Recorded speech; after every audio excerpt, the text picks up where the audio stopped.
సాక్షాత్ పరమేశ్వరుడే ఆ రూపంలో వెలిసిన క్షేత్రం మహానంది. నల్లమల్ల పర్వతాల అడవుల్లో వెలిసిన ఈ పుణ్యక్షేత్రంలో పరమశివుడు స్వయంభువుగా గోవు ఆపద ముద్ర రూపంలో వెలిశాడు. ఇక్కడి శివలింగం కింద నుంచి ఏడాది పొడవునా ఒకే స్థాయిలో స్వచ్ఛమైన ఔషధ గుణాలున్న నీటి ప్రవాహం కొనసాగుతూ ఉంటుంది. వేసవిలో చల్లగా, శీతాకాలంలో వెచ్చగా, వానాకాలంలోనూ మలినాలు లేకుండా తేటగా, సూది సైతం స్పష్టంగా కనబడే స్థాయి స్వచ్ఛత ఉండటం ఈ నీటి ప్రత్యేక లక్షణం. పూర్వీకులు తెలిపిన కథానుసారం ఒక ఋషి నల్లమల కొండలో చిన్న ఆశ్రమం ఏర్పాటు చేసుకుని కుటుంబంతో జీవించేవాడు. అతడు శిలాభక్షకుడై ఎల్లప్పుడూ తపోధ్యానంలో నిమగ్నమై ఉండేవాడు. ఆ మేరకు ఆయన్ను అంతా శిలాదుడని పిలిచేవారు. భార్య తమకు దైవ ప్రసాదంగా ఒక కుమారుడు ఉంటే బాగుంటుందని ఆకాంక్షించగా ఆమె కోరికను తీర్చేందుకు శిలాదుడు ఆ సర్వేశ్వరుడిని గురించిన అత్యంత నిష్ఠతో తపస్సు ప్రారంభించాడు. కొన్నాళ్లకి అతని భక్తికి మెచ్చిన మహేశ్వరుడు అతని చుట్టూ పుట్టగా వృద్ధి చెందాడు. ఇంకొన్నాళ్ళ ఘోర తపస్సు అనంతరం శివుడు ప్రత్యక్షమై కావలసిన వరాలు కోరుకోమన్నాడు. దేవాది దేవుణ్ణి చూసిన పారవస్యంలో శిలాది మహర్షి భార్య కోరిన కోరిక మరచిపోయాడు. మహాదేవ, నీ దర్శన భాగ్యం లభించింది, ఇంతకన్నా నాకు ఇంకేం కావాలి? నిరంతరం నన్ను అనుగ్రహించు తండ్రి అని వేడుకున్నాడు.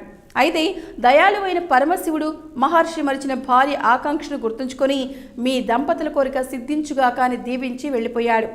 ఆ మేరకు పుట్ట నుంచి ఒక బాలుడు జన్మించాడు. శిలాదుడు వెంటనే భార్యను పిలిచి, ఇదిగో నీవు కోరిన ఈశ్వర వరప్రసాది, మహేశ్వరుడు అనుగ్రహించి ప్రసాదించిన మన కుమారుడు అంటూ ఆ బాలుడిని అప్పగించాడు. వారు ఆ బిడ్డకు మహానందుడు అనే పేరు పెట్టారు. అనంతరం మహానందుడు ఉపనయనం అయ్యాక గురువుల దగ్గర అన్ని విద్యలు నేర్చాడు. తల్లిదండ్రుల అనుమతితో శివుని గురించి తపస్సు చేశాడు. అతని కఠోర దీక్షకు మెచ్చిన పరమశివుడు పార్వతీదేవితో సహా ప్రత్యక్షమై, వత్స వరం కోరుకో అనగా మహానందుడు, దేవాది దేవ, నన్ను నీ వాహనంగా చేసుకో అని కోరాడు. అలాగే నీ వరమిచ్చిన శివుడు, మహానంద, నీవు జన్మించిన ఈ పుట్ట నుంచి వచ్చే నీటిధార కొలనుగా మారి అహర్నిశలు ప్రవహిస్తూ సదా పవిత్ర వాహినిగా నిలుస్తుంది. చుట్టూ 80 కిలోమీటర్ల దూరం మహానంది మండలంగా ఖ్యాతి చెంది పరమ పవిత్ర క్షేత్రంగా విరాజిల్లుతుంది అని వరమిచ్చాడు. తాను ఇక్కడి నవనందుల్లో లింగరూపుడిగా ఉంటారని వరం అనుగ్రహించాడు. పూర్వం నందుడు అనే రాజు పాలనలో గోపితావరం గ్రామంలో ఓ గొల్లవానికి పెద్ద ఆవుల మంద ఉండేది. అందులోని కపిల అనే విశిష్టమైన ఆవు ఈ నల్లమల అడవిలో పచ్చిగడ్డి మేస్తూ ఇక్కడి పుట్టలో ఉన్న శివుడిని గుర్తించి రోజు పాలు ఇస్తూ ఆయన ఆకలి తీర్చేది. ఓ గోమాత, రోజు అడవిలోని ఒక పుట్టలో పాలు విడుస్తున్న విషయం నందమహారాజుకి గూఢాచారుల ద్వారా తెలిసి ఆయన ఆ వింతను కళ్ళారా చూడాలని అక్కడికి వస్తాడు.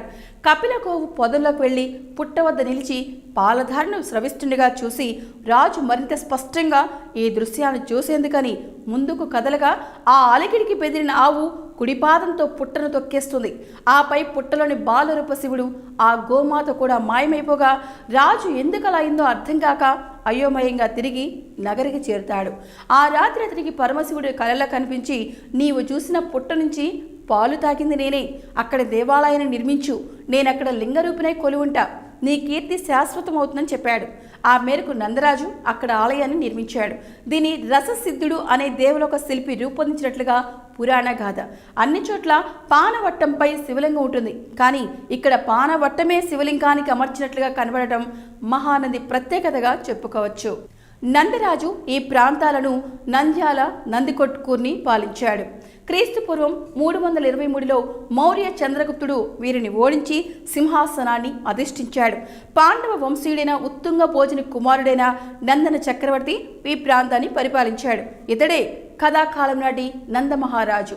వెలనాటి చోళులలో విక్రమభోజుడు క్రీస్తు శకం 1118 నుంచి 1135 వరకు మహేంద్రగిరి, శ్రీశైలం మధ్య గల పర్వత ప్రాంతాలన్నింటినీ పరిపాలించాడు.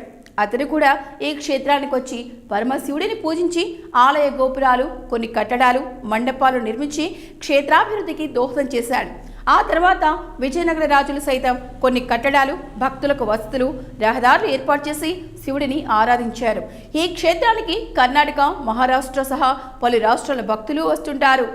బ్రహ్మగుండం, రుద్రగుండం, విష్ణుగుండం ఉన్నాయి. ఇందులో రుద్రగుండం నుంచి 2 ధారలు బయటికి ప్రవహిస్తూ ఉంటాయి. ఈ నీటి ద్వారా పరిసర ప్రాంతాల్లోని సుమారు 2000 ఎకరాల్లో అరటి తోటలు సాగవుతున్నాయి. రుద్రగుండంలో పంచలింగాల మండపం. ఇందులో పృథ్వీలింగం, జలలింగం, తేజోలింగం, వాయులింగం, ఆకాశలింగం ప్రతిష్ఠించారు. నవనందులు. నంద్యాల పట్టణంలో ప్రమథనంది, ఆంజనేయ స్వామి ఆలయంలో అంతర్భాగంగా నాగనంది, సోమనంది ఉన్నాయి. అలాగే బండి ఆత్మకూరు మండలం పరిధి సోమయాజులపల్లి సమీపంలో శివనంది, నల్లమల అడవిలో కృష్ణానంది, మహానంది క్షేత్రం ఆవరణలో మహానందితో పాటు వినాయక నంది, గరుడ నంది, సుమారు 10 కిలోమీటర్ల దూరంలోని తమడపల్లికి 2 కిలోమీటర్ల దూరంలో సూర్యనంది క్షేత్రం ఉన్నాయి.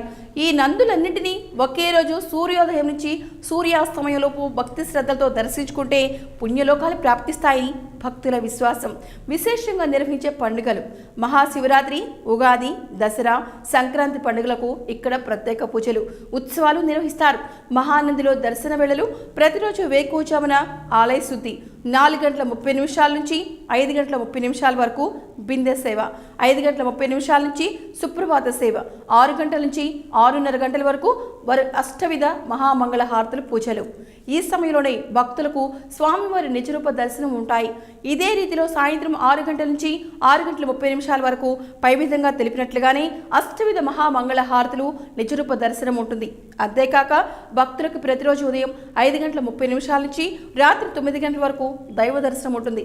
మధ్యాహ్న సమయంలో మాత్రం కేవలం 15 నిమిషాలు నివేదన సమయంలో దర్శనం నిలుపుదల చేస్తారు.